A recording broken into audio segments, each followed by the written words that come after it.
রাজবাড়ীর গোয়ালন্দে নুরাল পাগলের দরবারে আগুন দেওয়ার পাশাপাশি ভাঙচুর চালিয়েছে তৌহিদি জনতা। আজ ৫ সেপ্টেম্বর শুক্রবার জুমার নামাজের পরে বিক্ষুব্ধ তৌহিদি জনতা রাজবাড়ীর গোয়ালন্দে নুরাল পাগলার মাজারে ভাঙচুর অগ্নিসংযোগ করে।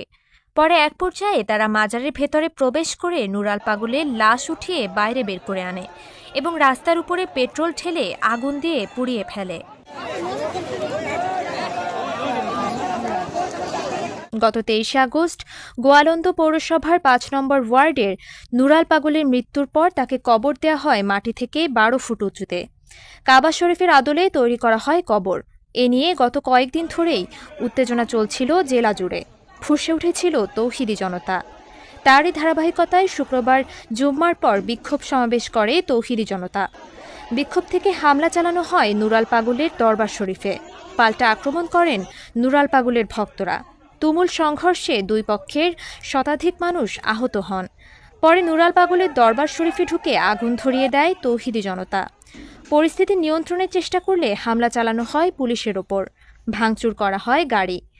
৮০ দশকে নুরাল পাগল নিজ বাড়িতে গড়ে তোলেন দরবার শরীফ। তিনি নিজেকে ইমাম মাহাদি দাবি করতেন বলেও অভিযোগ রয়েছে।